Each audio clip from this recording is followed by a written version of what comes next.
Good evening friends. आज की update कुछ इस प्रकार से। आज हम बात करेंगे प्रधानमंत्री मोदी की अमेरिका की यात्रा के बारे में।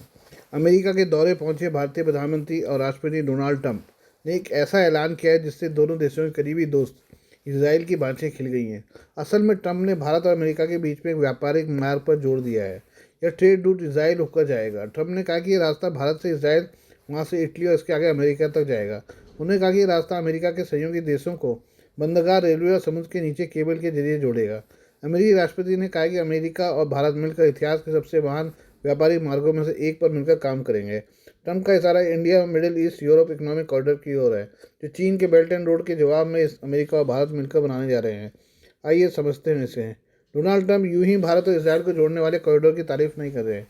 डोनाल्ड ट्रंप के निशाने पर अब चीन है और इस कॉरिडोर के जरिए वो खाड़ी देशों में ड्रैगन के बढ़ते प्रभाव को कम करना चाहते हैं। आईएमएफ कॉरिडोर यूएई और सऊदी अरब के रास्ते होकर जाएगा। अगर ये कॉरिडोर सफल होता है तो इससे इसराइल और सऊदी के बीच रिश्तों में तनाव कम होगा। पीएम मोदी ने फ्रांस के राष्ट्रपति के साथ मुलाकात के बाद इस कॉरिडोर की जमकर तारीफ की है। उन्होंने कहा कि ये कॉरिडोर द्विपक्षीय हितों, रणनीतिक सप्लाई चेन को बढ़ाने और आर्थिक, ऊर्जा और स्वास्थ्य सेक्टर में न केवल भारत, यूरोप और मिडिल ईस्ट में सुरक्षा को मजबूत करेगा। पीएम मोदी और फ्रांसीसी राष्ट्रपति ने इस बात पर जोर दिया कि आईएमएफ कनेक्टिविटी को बढ़ाएगा। आईएमएफ को साल 2023 में दिल्ली में G20 शिखर सम्मेलन के दौरान शुरू किया गया था। इसको लेकर भारत, अमेरिका, यूएई, सऊदी अरब, फ्रांस, जर्मनी, इटली और यूरोपीय संघ के बीच एक MOU पर हस्ताक्षर हुआ था। इसके बाद गाजा युद्ध शुरू हो गया और पूरा कॉरिडोर ठंडे बस्ते में चला गया। हालांकि अब गाजा में सीज फायर, ट्रंप के आने के बाद फिर से इस पर प्रोजेक्ट रफ्तार पकड़ सकता है। ये कॉरिडोर भारत, यूरोप और खाड़ी देशों को जोड़ देगा। इससे भारत के यूरोप जाने का स्वेज नहर के अलावा एक और रास्ता खुल सकता है। अभी हुती विद्रोही स्वेज नहर के रास्ते पर हमले कर रहे हैं, जिससे दुनिया भर के जहाज़ों को अफ्रीका का चक्कर लगाते हुए यूरोप और अमेरिका जाना पड़ रहा है। भारतीय विदेश मंत्रालय ने पिछले साल कहा था कि आईएमएफ में 2 अलग अलग कॉरिडोर होंगे। पूर्वी कॉरिडोर भारत और खाड़ी के देशों को जोड़ेगा, वहीं उत्तरी कॉरिडोर खाड़ी देशों को यूरोप से जोड़ेगा। इससे जहां आसानी से व्यापार हो सकेगा, वहीं ग्रीन हाउस गैसों का उत्सर्जन कम होगा। आईएमएफ के लिए साल 2027 तक $600 अरब जुटाने की तैयारी है, ताकि इससे जुड़े देशों में आधारभूत ढांचे को विकसित किया जा सके। इस कॉरिडोर से भारत की समुद्री सुरक्षा मजबूत होगी और सामानों का आवागमन आसान और तेज होगा। आइए और बात करें हम अमेरिका की। अमेरिकी राष्ट्रपति डोनाल्ड ट्रंप ने प्रधानमंत्री नरेंद्र मोदी के अमेरिकी दौरे पर एक अहम घोषणा की है। पीएम मोदी के साथ संयुक्त प्रेस कॉन्फ्रेंस में राष्ट्रपति ट्रंप ने कहा, इस साल से हम भारत को अरबों डॉलर के सैन्य उपकरण बेचने जा रहे हैं। हम भारत को भविष्य में F-35 लड़ाकू विमान देने की दिशा में भी कदम बढ़ा रहे हैं। माना जा रहा है कि ट्रंप प्रशासन अब भारत को F-35 लड़ाकू विमान देने का रास्ता भी साफ कर रहा है। स्टेल्थ तकनीक F-35 फाइटर जेट की खासियत क्या क्या है? स्टेल्थ तकनीक F-35 लड़ाकू विमान अपनी आवाज़ से तेज गति की वजह से दुश्मन के रडार में आसानी से पकड़ में नहीं आता है। दरअसल स्टेल्थ विमान होने की वजह से इसकी रफ्तार 1.6 मैक करीब 1930 किलोमीटर प्रति घंटे तक पहुंच जाती है। इस रफ्तार में कई आधुनिक रडार भी विमान का पता नहीं लगा पाती। आधुनिक सेंसर F-35 बनाने वाली कंपनी लॉकहीड मार्टिन ने अपने इस लड़ाकू विमान में आधुनिक सेंसर इस्तेमाल किए हैं। इसके चलते फाइटर जेट अपने ऊपर किए जाने वाले हमलों को लगभग तुरंत पहचान कर पलटवार की क्षमता रखता है। नेटवर्क आधारित युद्धक F-35 का नेटवर्क सिस्टम इसके नियंत्रण से जुड़ी हर जानकारी जमीन आधारित संपर्क केंद्र में पहुंचती है। इसके अलावा ये विमान अभियान के दौरान ही जरूरी जानकारियां करीब के लड़ाकू विमानों तक भी पहुंचा सकता है। हथियार प्रणाली F-35 में अमेरिका की कुछ सबसे घातक एयर टू एयर मिसाइलें और एयर टू ग्राउंड बम लगाए गए हैं। इसके अलावा जेट में एक 25 मिलीमीटर की क्षमता वाली आर्टिलरी का भी इस्तेमाल किया गया है। F-35 को परमाणु बम ले जाने की मंजूरी भी दी जा चुकी है। हेलमेट पर लगाए डिस्प्ले सिस्टम।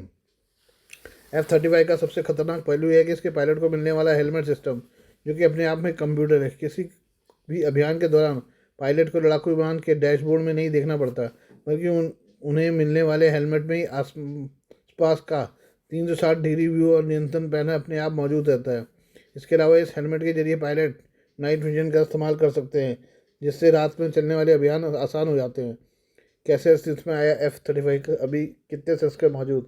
1980-1990 के दौर में पहली बार अमेरिका ने 5वीं पीढ़ी के लड़ाकू विमानों की जरूरत को समझते हुए जॉइंट स्ट्राइक फाइटर कार्यक्रम की शुरुआत की। इसके तहत रिसर्च एंड डेवलपमेंट कार्यक्रम शुरू किए गए और करीब 20 साल बाद अमेरिका को पहली बार जमीन पर F-35 फाइटर जेट मिला। अमेरिकी वायुसेना ने F-35 के पहले वर्जन को 2006 में पहली बार उड़ाया था। इसके बाद F-35 का अगला संस्करण F-35B स्टेल्थ जेट सबसे पहले अमेरिकी मरीन कोर को सौंपा गया और अमेरिकी सेना में औपचारिक तौर पर इसकी सेवाएं शुरू हुई। F-35 का अगला वर्जन F-35A अगस्त 2016 में अमेरिकी वायुसेना को सौंपा गया। इसमें F-35B के मुकाबले कुछ अहम बदलाव किए गए थे। वहीं अमेरिकी नौसेना को फरवरी 2019 में F-35C दिया गया। इन तीनों वर्जनों को थल सेना, वायुसेना और नौसेना के अभियानों के हिसाब से अलग अलग तैयार किया गया है। F-35 जब पहली बार अमेरिकी सेना में शामिल हुआ तब इसे दुनिया का सबसे आधुनिक फाइटर जेट कहा जाने लगा। अमेरिकी सरकार ने भी लॉकहीड मार्टिन का समर्थन करते हुए कई पश्चिमी देशों को इसे खरीदने के लिए तैयार कर लिया। शुरुआत में अमेरिका ने F-35 कार्यक्रम के लिए 9 देशों को साझेदार बनाया। इन देशों को F-35 सबसे पहले मुहैया कराया। अभी किन किन देशों के पास मौजूद है F-35 जब पहली बार अमेरिकी सेना में शामिल हुआ तब इसे दुनिया का सबसे आधुनिक फाइटर जेट कहा जाने लगा। अमेरिकी सरकार ने भी लॉकहीड मार्टिन का समर्थन करते हुए कई पश्चिमी देशों को इसे खरीदने के लिए तैयार कर लिया। शुरुआत में अमेरिका ने F-35 कार्यक्रम के 9 देशों को साझेदार बनाया। इन देशों को F-35 सबसे पहले मुहैया कराया गया। F-35 लड़ाकू विमान अब तक कई बार हादसों का शिकार हो चुके हैं। अमेरिकी मीडिया समूह में उपलब्ध जानकारी के मुताबिक 2014 से लेकर अब तक F-35 लड़ाकू विमान के अलग अलग संस्करण 15 बड़ी दुर्घटनाओं के शिकार हो चुके हैं, यानी 11 वर्षों में 15 हादसे।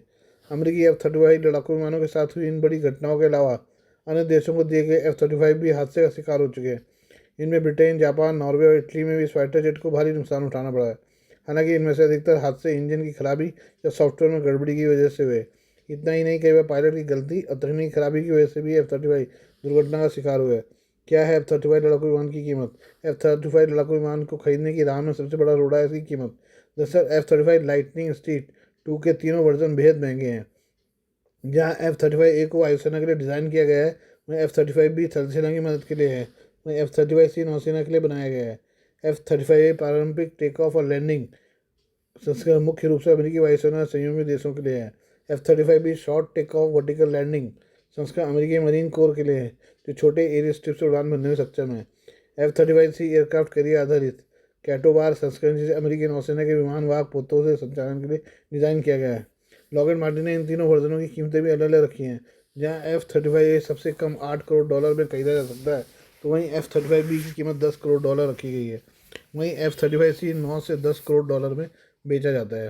हालांकि F-35 की कीमतें सिर्फ इन्हें खरीदे जाने तक ही सीमित नहीं है। इनमें इस्तेमाल होने वाले हथियारों के लिए लॉकहीड मार्टिन अलग से ऑर्डर लेता है। साथ ही इनकी उड़ान के भी अलग अलग खर्च हैं। अमेरिका के सरकारी जवाबदेही कार्यालय की एक रिपोर्ट के मुताबिक F-35 को 1 घंटे उड़ाने में $40,000 करीब 32 से 36 लाख रुपए का खर्चा आता है। Please do like, share and subscribe this channel of mine, news, views and analysis by Prakash.